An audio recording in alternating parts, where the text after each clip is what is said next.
guys, Miss Prime here, doing another Marvel action figure review on the Play Imaginative Super Alloy 1/6 scale Iron Man Mark VII, the Avengers movie action figure. If you want to check out the latest in Marvel related news, check out marvelousnews.com. And if you're trying to get this figure, you can get it at Big Bad Toy Store. Big. Get your big badass toys at bigbadtoystore.com. Click the link in the description below. So Iron Man comes in this enormous packaging. This is an 18.5-inch tall box over here, and we're talking about 9 inches wide. This thing is huge, and it's got this kind of texture to it where, I don't know, it's this canvasy texture. Very nice picture of Iron Man over here. We have an Avengers plaque over here. This is not just like part of the packaging, but it's this metal piece that was put on top of it, and it's very reflective. You could even see my little diddly fingers right here in the reflection. Isn't that crazy? I'm pretty far away. So this is pretty impressive. I like that. Then looking on the side of it over here, it says Super Alloy Iron Man Mark VII 1/6 scale collectible figure. And then on the back, there's nothing at all. Same thing on the other side. It says the same kind of stuff on the top over here.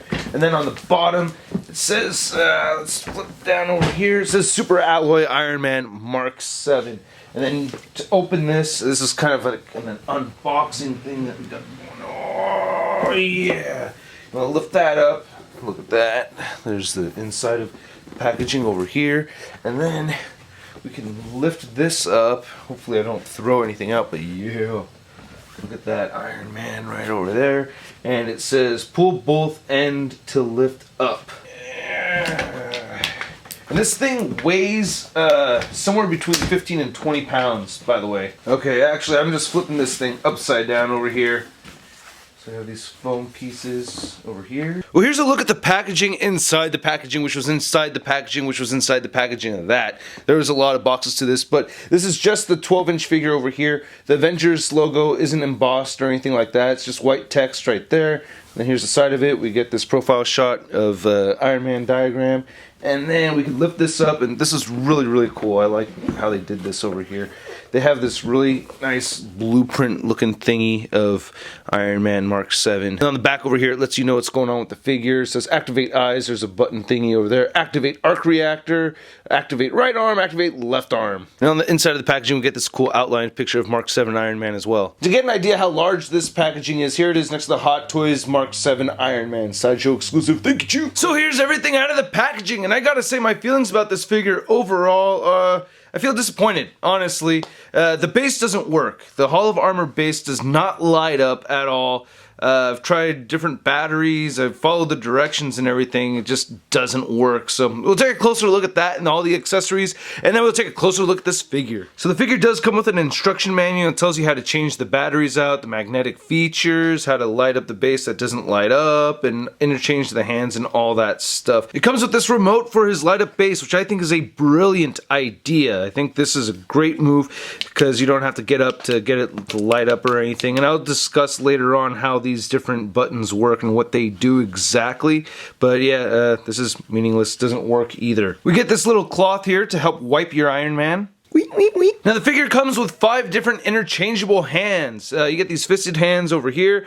You get these grabby hands, which are kind of unique. I haven't seen this before on an Iron Man figure. It's kind of cool. And then you get these repulsor hands, and these don't really tilt up too much compared to the regular relaxed ones. There's not too much of a difference there. And then he has these really cool hands that I like a lot, which are articulated, and they have the repulsor effect right over there. And they just have joints all over the place. They have a ball joint right here at the knuckle of the thumb. They bend right here in the middle of the thumb. And then they have a joint right here on each knuckle of the fingers, and then they have 2 joints in the fingers as well, so you can get them to curl in all the way. So I really like these posable hands over here. You can really do a lot with them. Shaka. I also wanted to mention that these hands are made out of plastic. These are not a die-cast part of the figure, so it feels like you could bend it around a little. It's not going to break. It has some durability there, but it's also a little flexible. And then Iron Man also comes with this flight stand, which is kind of cool. Just kind of. It's just a little frustrating to work with, to be totally honest with you. I like how it does have these articulated hinges right over here. That's pretty cool. It has this rubber surface, but the rest of it is plastic. Underneath over here, it says Avengers, Marvel, Play Imaginative, so that's kind of neat. But yeah, this has this clamp, which is also pretty neat as well. It has this nice soft foam piece right here in each of these little clamps. It has this cradle part right here to grasp the gooch, and then you can move these pieces in right here to grab his hips. So I like that, and it plugs in pretty nicely into this port over here. And it's got this octagonal shape in here, and then this octagonal shape going right in there. Is octagonal a real word? I don't know, but who cares? You know what I mean. And you can turn it around to any direction you like, so it doesn't have to be fixed one way, you know, as long as you get it to fit in there. That's pretty cool. I like that. And then the way these work is that you just twist them, you know, lefty-loosey, and you can turn this, and then it'll get into position, and then tighten it back up, and it stays alright. I don't know. And then it has a port right over there, which made me think this end was supposed to go in here, but it does not work that way. It's actually this circular section goes right into the base. And the directions say that there's 2 different ports. I don't see a second one. I just see the one right there. If you really want this thing to hold Iron Man in the air like this, it's not gonna happen, man.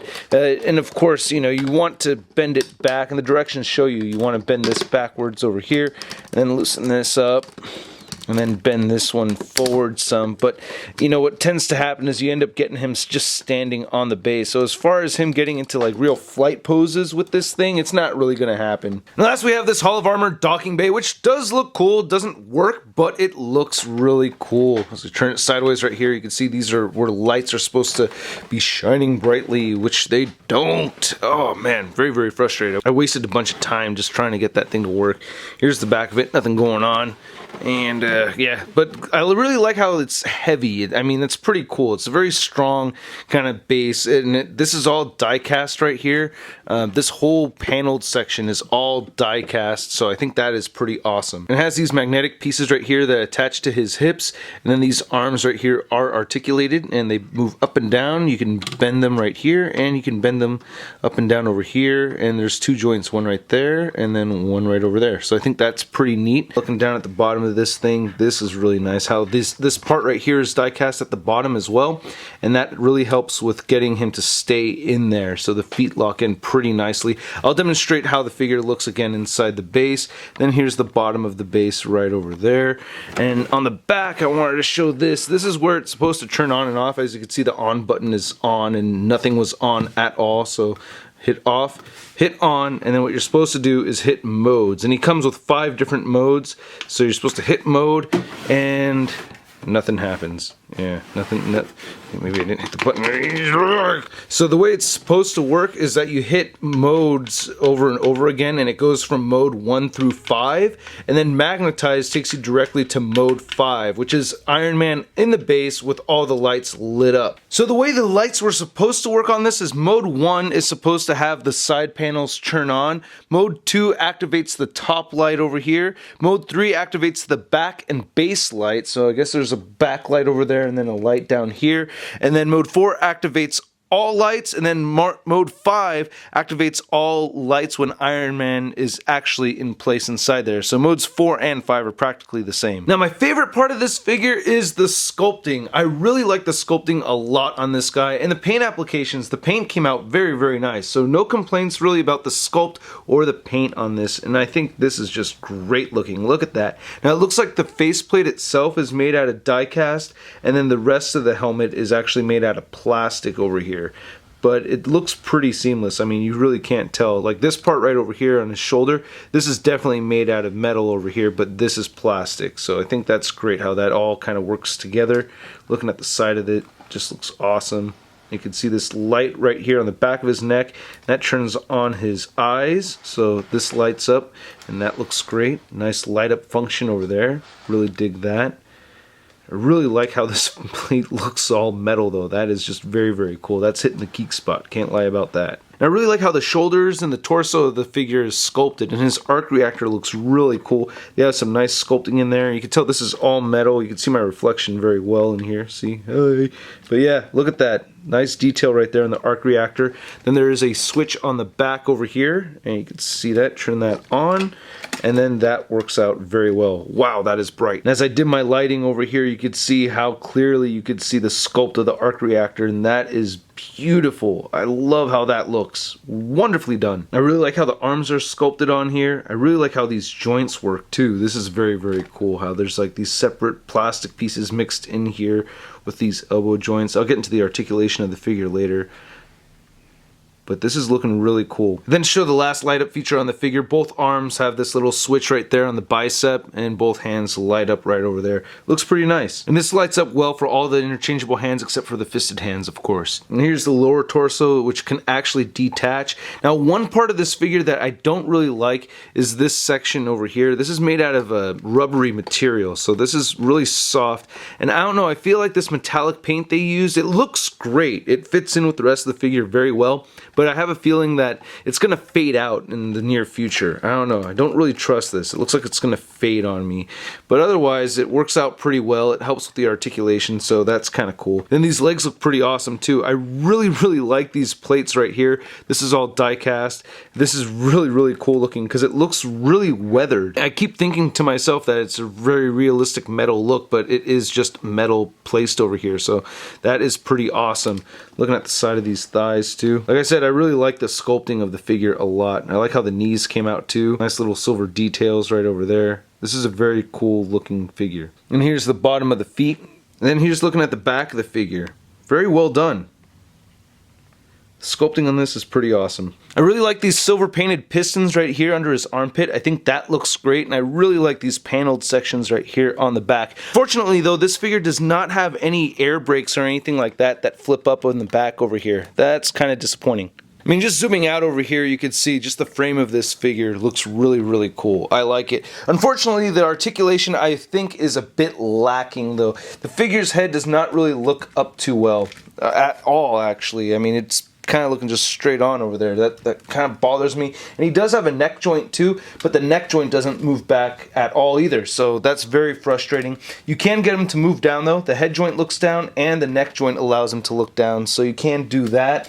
And he does have a head that turns side to side, but unfortunately when you turn it side to side, it has this weird angle to it, and that's frustrating. He doesn't really have any neck pivot. I could hear a little bit of a cracking sound, so it sounds like something's going to break, but yeah, not really much neck pivot over here.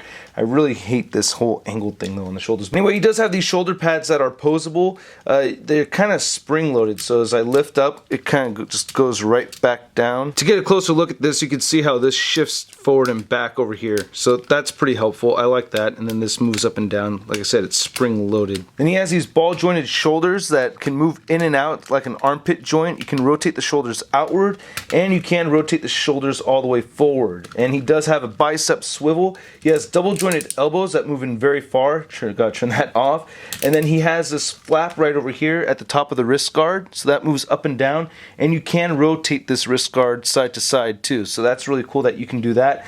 And then the hand is very well articulated. It's on a ball peg, so you can move the hand all the way around. I already went over the finger articulation, fully articulated hands. He has a diaphragm joint. When you get this figure, it does come with this plastic piece that goes all the way in the back over here, so you have to make sure you remove that piece.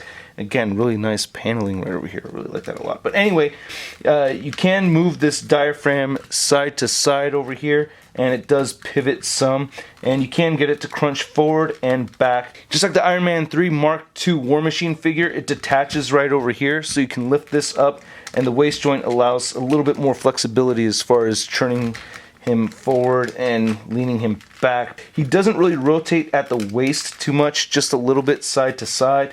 The hip articulation is pretty good. You can move his legs all the way outwards like this, and then as I start to move this forward, it's running into this rubbery plastic piece over here, and I feel like I should be shifting that underneath so that, and look how that bunches up. I feel like this is going to rip or something on me, but the leg does allow that kind of movement, but I feel like this is going to get ruined over time. He does have an upper thigh swivel over here. He has double jointed knees that work very well. I think that's great. He has this panel section on the heel, so you can move that back, and then there's a little bit of pieces over here. There's two separate pieces, and they don't really move too much, but they do allow the toes to articulate, so that's pretty cool. And then the ankle articulation is a little disappointing. You can't really move the ankles down or up up too much, just a little bit. You can rotate them side to side only a little, and there's barely any ankle pivot on this thing. Damn, the diecast Mark II War Machine had some pretty decent ankle pivot, but not this guy. So yeah, as far as articulation goes, this guy is a bit lacking and a bit disappointing in my opinion. Now, this being a 1/6 scale figure, this Iron Man stands just over 12 inches tall. I want to say 12.5 inches tall. And thanks to my buddy Chew, we can compare the Hot Toys Mark VII Iron Man to this Super Alloy 1/6 scale Mark VII Iron Man. And I gotta say, man, I like the sculpt of the Super Alloy one more. I just think it looks cooler. The Hot Toys one's face looks a little long. The torso proportions are kind of weird to me. I think this one looks more badass. I feel like if these two got in a fight, this guy would win, even though he's just a little bit shorter. And I also like the paint on this one more too. This one's got a lot more of that candy paint going on. This one's a much darker paint job. Still doesn't look bad or anything. It has like little weathered details in it that this one doesn't have. But overall, I'm liking the look of this figure more. And here's our Super Alloy Mark VII compared to the NECA 1/4 scale Mark VII Iron Man. And then here he is next to the Hot Toys diecast Mark II War Machine figure, which I actually think is the better figure out of the two. This guy has a lot more articulation in it, and there's just about the same amount of diecast in him. Like when I hold the figures up, they feel like they weigh about the same. I don't have a diagram or anything like that showing exactly where the diecast is on this figure compared to this one, but I think this one does have a bit more diecast in it. It's kind of hard to say, honestly, but I think this guy's a lot more articulated, the higher fun factor, but one thing that this one does have over it is that I feel like the joints are a lot stronger on this figure than on this figure over here. For instance, the legs kind of droop down when you lift them up on the War Machine figure. This guy, the joints are pretty stiff and they work pretty well, but again, not as much articulation. And here he is next to the Hot Toys Power Pose Mark 42 Iron Man and the Hot Toys Tony Stark the Mechanic figure, and they all look like they're in pretty good scale together. And here's Iron Man compared to my Avengers, Hot Toys Thor, and Hulk figures, and I think these three figures work in perfect scale together. Then I had to get this Avengers setup going. It just looks too awesome, man. So stoked to have a Mark 7 in this mix over here. And then of course here he is next to the Marvel Legends Big Time Letdown Spider-Man. So that pretty much wraps it up, and as I said earlier, I am disappointed in this figure. Not just that the base didn't light up, which could have probably skewed my opinion of this whole thing towards the positive end if it actually worked. That makes a big difference. I seen a video where this guy had this figure and it lights up in his video and it looks pretty awesome. So my whole opinion could have been, could have been changed if that worked, but it doesn't work. And then the other thing over here is that while I was just getting this figure in this pose, the bottom half of this face over here, or the helmet, actually split apart. I had to super glue that together.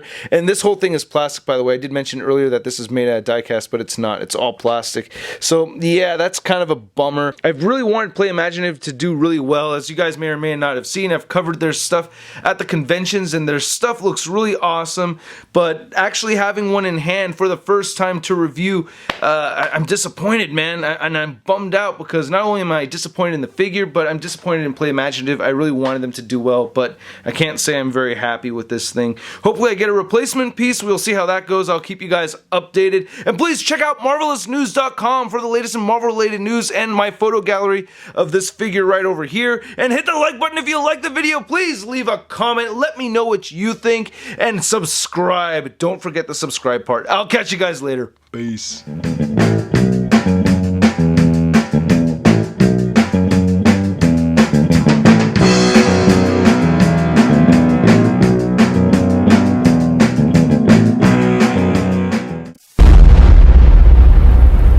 Crispy.